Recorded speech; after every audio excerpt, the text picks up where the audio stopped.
এই জীবন কাহিনী এমন একজন অভিনেত্রীর যিনি সিনেমার জন্য নিজের জীবন উৎসর্গ করেছিলেন এবং তিনি হয়েছিলেন জনপ্রিয় অভিনেত্রী এবং তিনি তার অভিনয় দিয়ে সবাইকে মুগ্ধ করেছিলেন। আর আগে গিয়ে তিনি হয়েছিলেন ভারতীয় সিনেমা জগতের প্রথম মহিলা সুপারস্টার।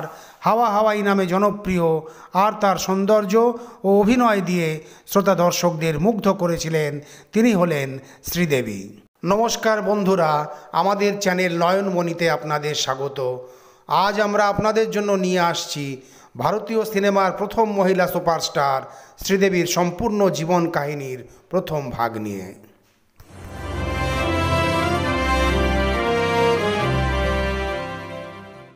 সুপারস্টার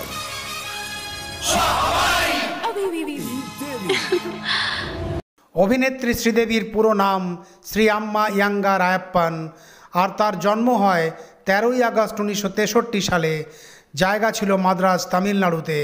গ্রামের নাম ছিল মিনাপট্টি আর জেলা ছিল শিবকাশি।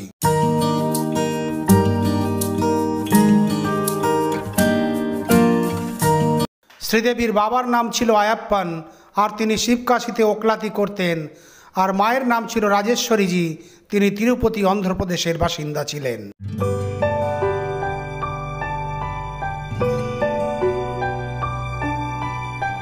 এই জন্যই হয়তো তামিল আর তেলেগু এই দুই রাজ্যের নৃত্যকলা, সাহিত্য আর সংস্কৃতি প্রভৃতি থেকে খুব পরিচিত ছিলেন শ্রীদেবী।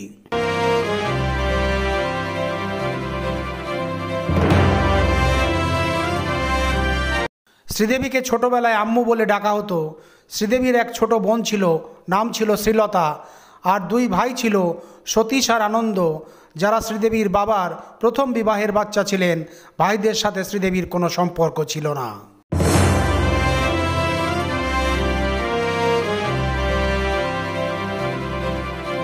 আর যখন স্কুল কলেজের কথা আসে, শ্রীদেবী কখনো স্কুল কলেজে যাননি, কখনো স্কুল কলেজ দেখার সুযোগ পাননি। ছোটবেলা থেকেই তিনি শুধু দেখেছিলেন সিনেমার পর্দা।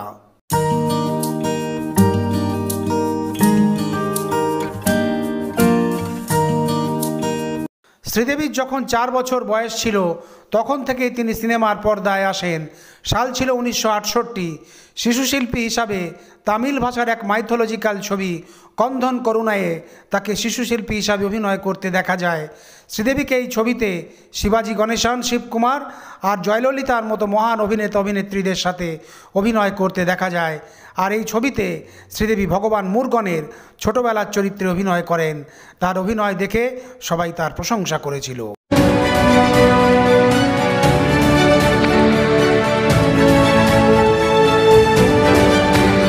আর ঠিক 2 বছর পর আবার এক মাইথোলজিক্যাল ছবিতে শ্রীদেবী লর্ড মুরগন অর্থাৎ ভগবান মুরগনের চরিত্রে অভিনয় করেন। এটা তামিল ভাষার ছবি ছিল। ছবির নাম ছিল থুনাইবান। এই ছবিতে ABM রাজান, শোভকার জানি লিড অভিনেতা ছিলেন। তামিল ভাষার ছবি করতে করতে তিনি মালায়ালাম ছবিতে অভিনয় করেন। প্রথম ছবি ছিল কুমার সম্ভব, কালিদাসের সংস্কৃত নাটক কুমার সম্ভবম এর উপর এই ছবি আধারিত ছিল। আর আবার ফের তিনি মুরগন মানে সুব্রমণিয়ামের চরিত্রে অভিনয় করেন। সুব্রমণিয়াম ভগবান শিবের ছেলে কার্তিকের আর এক নাম ছিল।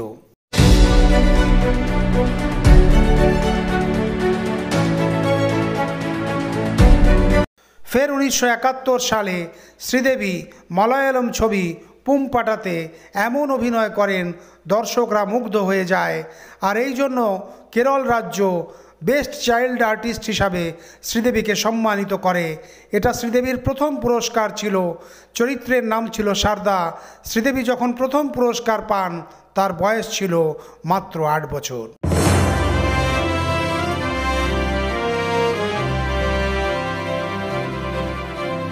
উনিশশো 72 সাল পর্যন্ত বেশ কিছু ছবিতে ভগবান মুরগনের চরিত্রে অভিনয় করতে থাকেন। আবার কখনো ভগবান কৃষ্ণের চরিত্রে অভিনয় করেন। আর এর সাথে সাথে কিছু থ্রিলার আর রোমান্টিক ছবিতে কাজ পান। শিশুশিল্পী হিসাবে তিনি খ্যাতি অর্জন করেন।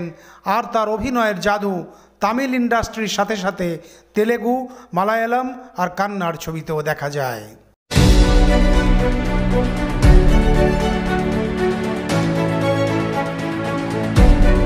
তিনি পড়াশুনো করতে পারেননি, কিন্তু সারা জীবন তিনি বলতেন, এতে আমার কোনো আফসোস নেই। শ্রীদেবী সব সময় বলতেন, আমি পরের জন্মেও যেন অভিনেত্রী হই। তিনি বলতেন, আমি ভাববার অবকাশ পাইনি। একের পর এক ছবিতে কাজের অফার আসতে থাকে, কাজ করতে করতে লেখাপড়া নিয়ে ভাববার অবকাশ পাইনি।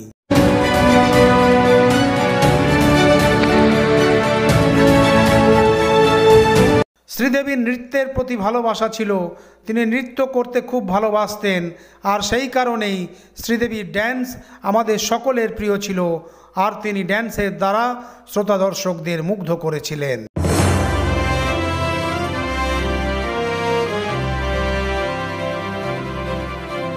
জয়ললিতার সাথে শ্রীদেবী থরুমঙ্গলময়, করুণন করুণাই, আদি পরীক্ষিত ছবিতে অভিনয় করেন। শিবাজি গণেশন, এন.টি. রামারাও, জয়ললিতা, কামাল হাসান, রজনীকান্ত, সাউথ ইন্ডিয়ান এইসব মহান অভিনেতা অভিনেত্রীদের সাথে অভিনয় করতে দেখা যায় শ্রীদেবীকে।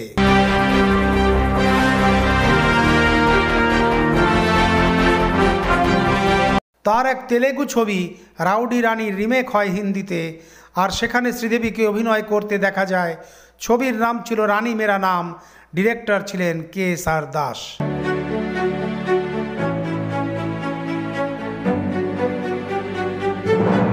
আর ঠিক 3 বছর পর ফের এক হিন্দি ছবিতে দেখা যায় শ্রীদেবীকে। ছবির নাম ছিল জুলি। যখন শ্রীদেবীর 13 বছর বয়স হয় তখন বড়দের চরিত্রে অভিনয় করার সুযোগ পান, আর এই চরিত্র ছিল সেলভির। আর এই সেলভির চরিত্রে বালচন্দ্রনজির তামিল ছবি মুদ্রু মুদুচ্চুতে অভিনয় করার সুযোগ পান। এই ছবি এসেছিল 1976 সালে। এই ছবিতে তার সাথে ছিল কামাল হাসান আর সুপারস্টার থালাইবা রজনীকান্ত।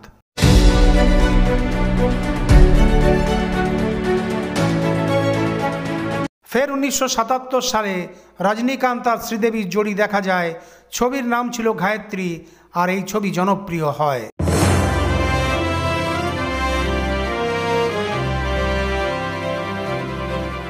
সেই বছরেই শ্রীদেবীর এক ছবি আসে, ছবির নাম 16 বৈদি নীলে, অর্থাৎ 16 বৈদি নীলে।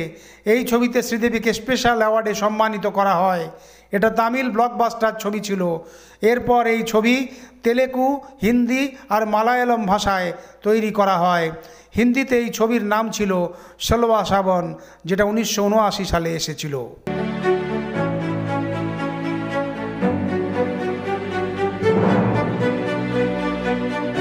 প্রথমে এই ছবিতে শ্রীদেবী কাজ করতে চাননি, কারণ শ্রীদেবী বলেছিলেন, আমি হিন্দি বলতে পারি না, ইংরেজি বলতে পারি না, কিভাবে কাজ করব।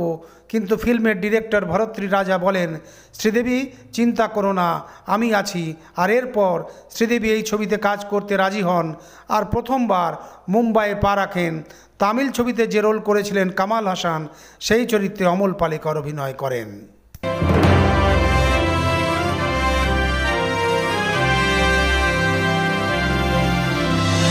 এই ছবি তৈরি হয়, কিন্তু এই ছবি সুপার ফ্লপ হয়, আর সেই কারণে শ্রীদেবী সাউথ ইন্ডিয়ান ফিল্মে ফিরে যান।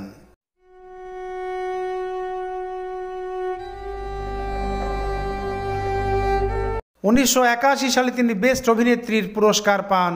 সেটা ছিল Tamil Filmfare award for best actress. ছবির নাম ছিল নিন্দুন কোকিলা।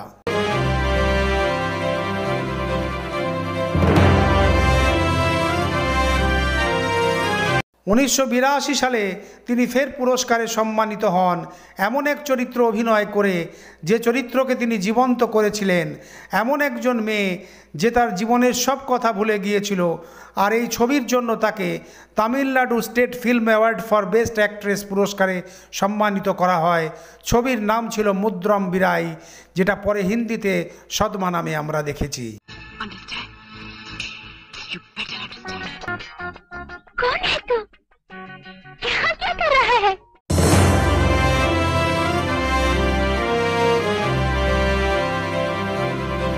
ষোলোয়া শ্রাবণ ছবি রিলিজের ঠিক 4 বছর পর 1983 সালে শ্রীদেবী ফের মুম্বাইয়ে আসেন আর ছবিতে কাজ করেন। ছবির নাম ছিল জবরদস্তি, যেটা আগে গিয়ে হিম্মতওয়ালা নামে রিলিজ হয়। এটা তেলেগু ছবি উরুকি মুরগাড়ুর হিন্দি রিমেক ছিল। এটা পদ্মালয় প্রোডাকশনের ছবি ছিল এবং এই ছবি হিন্দি ফিল্ম ইন্ডাস্ট্রিতে সুপার হিট হয়। এই ছবিতে জিতেন্দ্র, আমজাদ খান, কাদার খান, আসরানি, শক্তি কাপুর, ওয়াহিদা রহমান আর রামায়ণের চরিত্রে অভিনয় করেছিলেন। অরুণ গোবিলকে অভিনয় করতে দেখা যায়।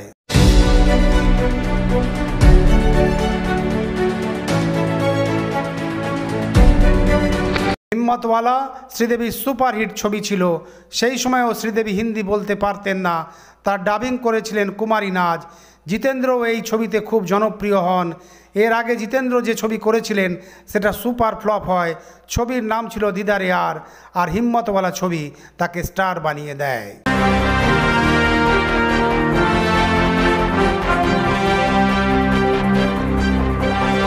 আর এই জড়ি এতই সুপারহিট হয় যে সেই বছরই 3টে ছবি আসে। এটাও পদ্মালয় প্রোডাকশনের ছবি ছিল। ছবির নাম ছিল জানি দোস্ত, জাস্টিস চৌধুরী আর মাওয়ালি। এই 3 ছবি সাউথের ডিরেক্টর কে রাঘবেন্দ্র রাও ডিরেক্ট করেছিলেন।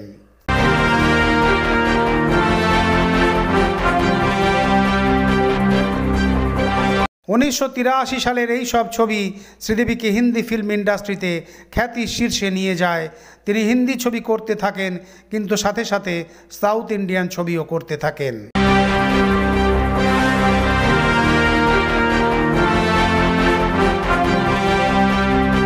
ভারতীয় সিনেমার ইতিহাসে শ্রীদেবীর মতো অভিনেত্রী না ছিল, না হবে।